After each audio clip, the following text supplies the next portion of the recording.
Yo, what's going on? Thank y'all boys for tuning in to the Full Court Entertainment Podcast. As always, it's your boy Shondell GQ Tuesday. You just tuned in on this beautiful back Thursday, and I got my main man with me, Sneaky Sam, Sassy Sam. Don't trust him.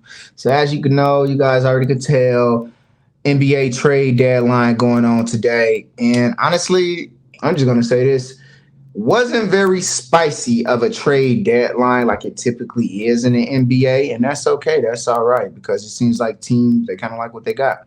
Sheldon, what's your spiel on this? Go ahead. First off, the Knicks are on business. They traded for Bogan Bogdanovic and Alex Burks. They traded away Quinn Grimes, Evan Fournier, Malachi Flynn, Ryan Archidiakono, and second round picks. We add all that up together. They got OG too. Even though he's going to be out 3 weeks, he's going to come back. But you basically got OG, Burks, and Bogan. They trying to go for a finals. They trying to win. I'm not saying they better than Boston. I'm probably not saying they better than the Bucks. But they probably, as of right now, on paper, they're probably the third best team in the East. They, yeah, I think they're third best as of right now. Third best in the East. Yeah, as of right now, I think they're third best. I'm still not putting them over Boston and Milwaukee, I mean, I could but say that. Yeah. they fortified their depth. Now when they're healthy, they're gonna roll out Jalen Brunson, Dante DiVincenzo, OG Randall, Isaiah Hartenstein. Then on your bench, you got McBride. He's okay. He's an okay backup. You got Josh Hart, probably the best rebounding guard in the league. You got Alec Burks now, Bogdanovich, and Precious Achua. That's a decent bench. That is a real good bench. They're really good now. They was already good. They was one of the hottest teams in the East right now. But now they're really trying to go to the finals and potentially win. They're trying to knock off Boston and Milwaukee, probably the two best teams in the East. So what they've done so far is good. Mavericks, they did a good job too. You get Daniel Gafford. Now we don't have to roll out no Dwight Powell. No, Maxi Kleber still gonna get some run, but you got a backup big now, a legit backup big. And Derek Lively, he has had some injury problems so far, so they could play him at the center. And you got PJ Washington. PJ Washington, he don't got to go out there and drop 20 points. He go out there and get a cool little 15, probably 14, 15, 16 points, get some boards. They have solidified their front court. I Yeah. like what the Mavs have done. The Mavericks, they are in position to get out of this playing spot and go up in the top of the rankings. They, as of right now, as long as Luke and Kyrie stay healthy, which I think they will stay healthy, they'll be healthy in the playoffs. They could potentially go to the Western Conference Finals with this front court depth. I like what they've done. Those two teams definitely won trade deadline today. Yeah, yeah, it definitely felt like that. To me, that's why I said it was like underwhelming. It wasn't. I didn't see any. I don't think it was any big trades where it's like, oh, that guy got moved. We didn't see a DeJounte Murray. We didn't see a Zach LaVine. We saw a couple of guys like excuse me, like Buddy Hield, Evan Fournier. You get those guys moved around, but I do think it's like you get those guys that like the others that make up the role players, good solid role players that help the teams out. Honestly, when you say like the Knicks being the third best team in the East, like, no, that's legit now. Because it was like, what about the Cavs, Knicks, and you had Philly above them? But without Joel now, honestly, this team is in danger of being in the play-in. I don't think they fall out of like playoffs, but they're in a real like chance that they might be in the play-in because we still got about like 20 some games left. You got the Pacers right up on them. Then you got the Heat, you got the Magic. So they right up on it. They mess around and end up in that seven spot. But I do think getting Buddy Heat there was decent and great. I love it. I ain't gonna hold you, bro. Like I think like honestly, it's still pretty much the same. Like the teams didn't really change that much. I was really surprised to see that Gordon Hayward got moved to the Thunder. I didn't think any team would go after him, especially with like the injury and the health. Then Cools didn't end up getting moved or getting traded anywhere. So it was like I get it, I understand. It's gonna be some more moves happening this summer. Teams are holding what they got. I think this year the chip it's the balance is the same. It's still gonna come down to you got the Bucks, you got the Celtics, and you got the Nuggets. So right now it's like teams that they're not going out making any too crazy moves that's gonna like really propel them into anything great. So I think the trade deadline winners, I think everybody pretty much won, honestly. I think the losers are the only people that truly lost are maybe like the teams that needed to make a move that didn't. And I think like even the Hawks, I think they're winners because they held. They didn't just trade DeJounte off too fast for nothing because they see it's not working out. Like I think sometimes you just gotta hold and delay. Don't just go out there and do anything. I think maybe the losers like maybe the losers are the guys that like you could have got someone else, but you didn't. Maybe you didn't make any moves. But even Patrick Beverly going to the Bucks, it's so crazy because he was like trending on Twitter like they was like crying talking about it was a real good 4 months. Pat, we miss you. I'm not gonna hold you. Like I think honestly it was just a mid NBA trade deadline. It wasn't crazy like it typically is. So Kuzma, I think the Wizards didn't. The asking price was so high, and nobody was gonna trade for it. Even though what I think three Kuzma three first rounds? probably like 2 first rounders, maybe even three. Do I think three? No, I don't think he worked three. Maybe two. I think they didn't want to. I think teams didn't want to do that. Even though he's on a decent little contract, I just think nobody wanted to give up first round picks. And I said it with the Thunder. I wish the Thunder would have got like Andre Drummond. I said Gordon Hayward. He's a veteran because he's the veteran on the team. I don't know. I don't know. I've never seen people say like Gordon Hayward. He got the veteran leadership. He probably does, but he's the older guy on the team now. I think he is the oldest on the team. He's their veteran. So he could bring veteran presence. You get somebody else off the bench to come out there whenever he comes back from injury. He can give you.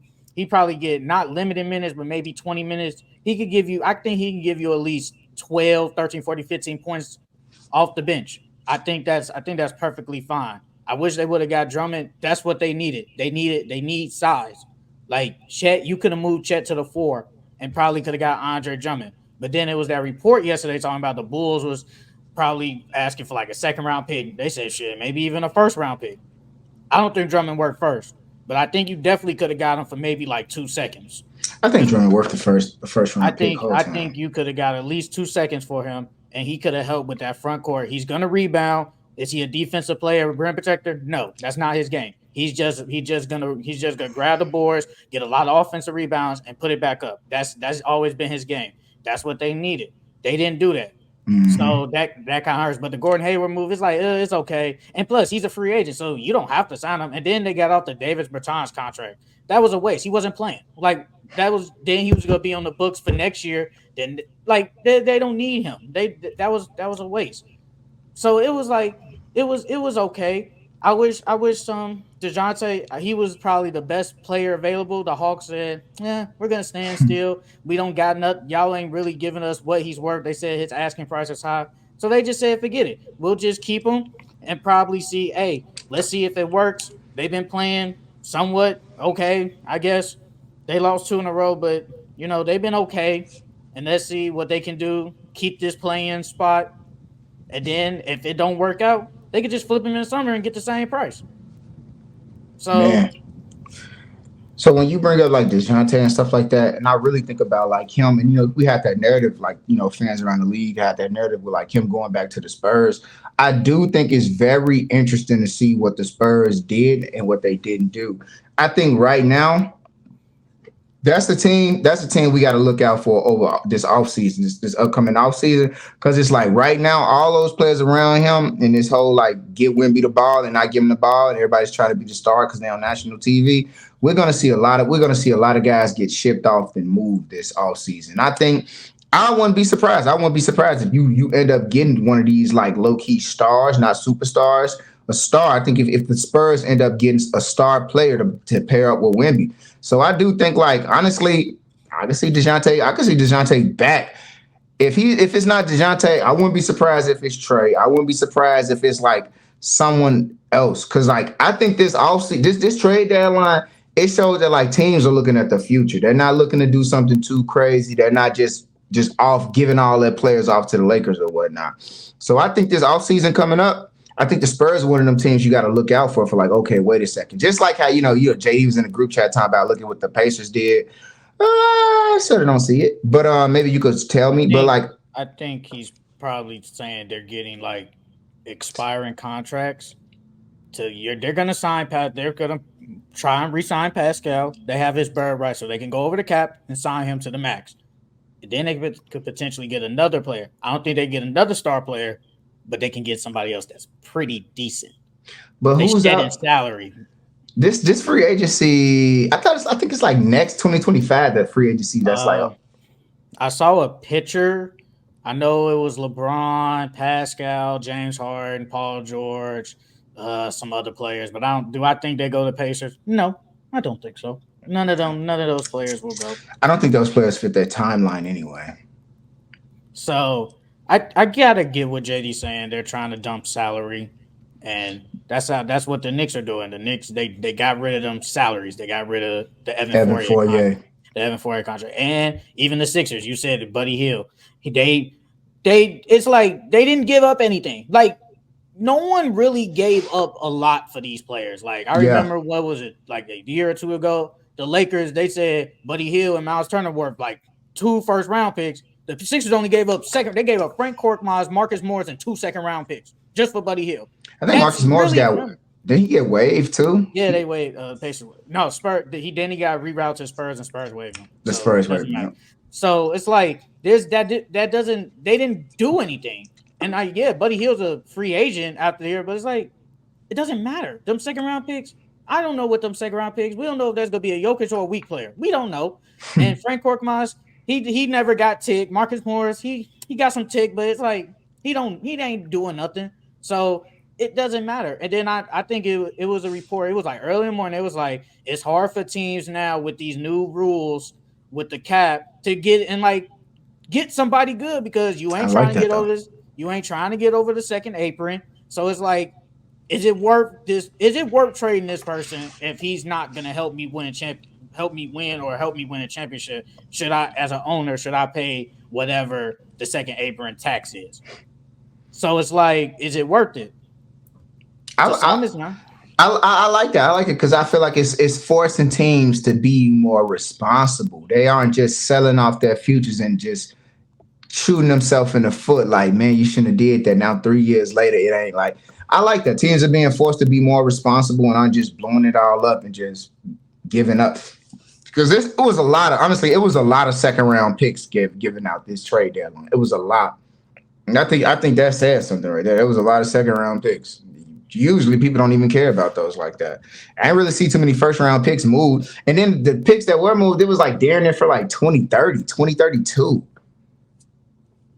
I think draft picks are way more valuable now. Because I feel like if these rules didn't happen, I can get rid of that first round pick because I'm going to get a good player. I can sign this player and I can get him. But now with these rules, now I got to keep this first round pick because this is my future.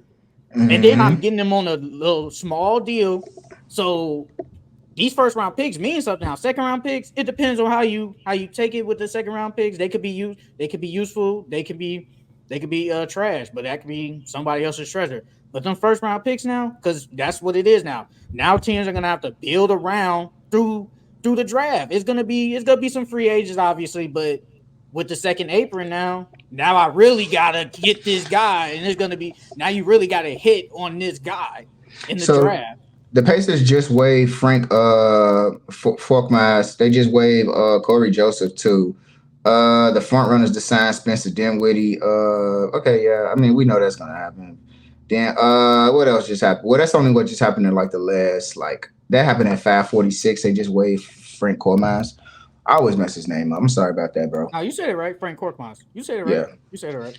But so I'm not gonna hold you. One person that got moved, Grant Williams. I didn't think Dallas would move on from him that fast. I thought he was gonna get there, but I do think PJ Washington. Honestly, I do like it. I do like it because it's like he's not like a true center, but like I think he's a decent power forward.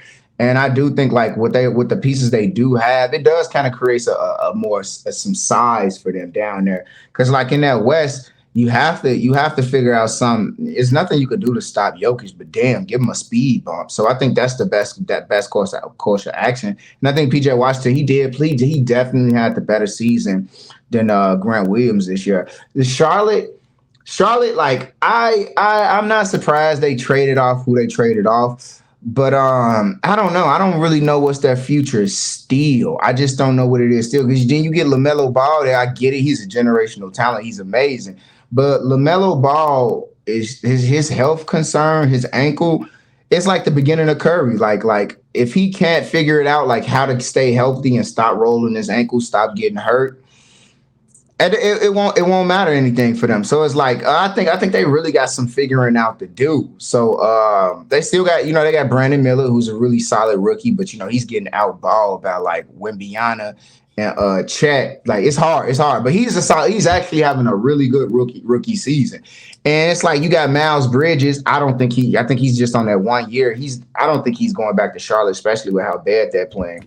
And then you got LaMelo there. It's like LaMelo gonna be there for a little bit, but honestly, bro, his health is a concern because I think you still got to think about like these players. They aren't reaching that 65 game minimum like that. They really aren't. They aren't reaching it like that. So Charlotte is one of those teams. It's like I think low key they probably should still be trying to sell a house, even though the trade deadline passed this offseason. They need to really figure out who they want to be and what they're going to do in the future. They sold it all though. They did. That's it. I mean, they sold everything. Oh, yeah, like Miles Bridges, he had a no trade clause. He got a no trade clause? He did have a no trade clause, and he said he was going to veto any trade. And the only reason I think that because I think they said there was them reports. I think it was like a week ago. He was rumored to go. The Suns wanted him. That's cool. You go to a team that's going for a championship, but to build your value. Yeah. Why not ball out in Charlotte when I'm the best player without LaMelo? That's the same mistake Drummond did when he went to the Lakers. But the difference is Drummond didn't fit. He just didn't fit with AD clogging the paint. He just didn't fit. And Miles Bridges, he's been balling since basically he came back from the 10-game suspension. He's been balling. I'm not talking about off court. That is what it is. But just strictly basketball, he's been playing really good since he's come back. Mm-hmm. And if I go to the Suns, I'm the fourth option. No matter what happens, I'm the fourth option. I'm going to get less touches. Could I get probably 12 points, maybe 7, 8 rebounds? Yeah, that's cool. But people going to be looking like, I don't know. So why not stay in Charlotte, average 21 like you're doing now, get 6, 8 rebounds, and just kill, and then he's going to get paid. As long as he don't do nothing dumb, he's going to get paid by the Hornets or somebody else. He's going to get paid because he was supposed to get paid 2 years. Supposed to get paid that year. Then he did that shit. It is what it is. Now he's going to get paid regardless. So I think that is the reason why he said, I'm not going nowhere. I'm just going to stay in Charlotte. Yeah, we're losing. Yeah, we don't play winning basketball, but at least I can go off every night. Yeah. So I don't blame him. I think if, let's say, he had his money already, maybe he definitely he get his money. He not because he gets his money. He already has his money, so I think it's all good. I'm not a fan in the contract year. Got to ball out. I'm not a fan of like players going to like these big teams like that and thinking like, I want to win it. I feel like yeah, you want to win a chip, you want to get a ring. But I think honestly it's more important in the beginning of your career to just build yourself up, build your legacy, and then towards maybe that middle, that end, get a ring. Because even at the end of the day, if Harden never gets a ring, Paul George never gets a ring, Westbrook never get a ring, Chris Paul never get a ring. Their careers are like they're excellent players. Like I can't see a generation of hoopers ever saying I don't want to play like them. Like those guys can ball, they can hoop. We love them. Like yeah, you didn't get a ring, but like it's not gonna be like it ruined their career because you didn't get it. Like no, like it's just something that you don't have on a resume. Like those are all high caliber basketball players. Now I think when you go out trying to get a ring early in the beginning and you haven't really solidified yourself in the league, I think that right there is like you're ring chasing too early. You know, you're ring chasing too early. It's like trying to buy a house when you just got out of high school. Like, brother, you need a job first. You know what I'm saying? But I think it's like with Jordan Poole. Like Jordan Poole said his legacy is cemented already because he got that ring, and it's like, no, it's not. No, no, your legacy is not cemented. It's like almost we don't even. For me, sometimes I forget he got a ring. How bad he's playing it in Washington. And it's like, damn, I don't want to see Miles Bridges make that same mistake. I mean, but it's your life to live, brother. Do your thing. But I do think long term is way more important to like solidify yourself in the league than ring chase. Yeah, I get it. So yeah, so we're just gonna grade the teams that made some trades, even the ones even not at the trade deadline, like the Clippers. We're gonna give them grades on the trades they made and the teams that didn't make a Oh, trade. I want to say this too. I want to say this too. I know. I don't know if you bring this up, but Toronto keeping Bruce Brown, I got to get at a B plus. I got to get at a B plus. I like how Monsieur hold what you got. Wait till the off season, then make some moves. Don't make a fast rush decision. But go ahead, go ahead.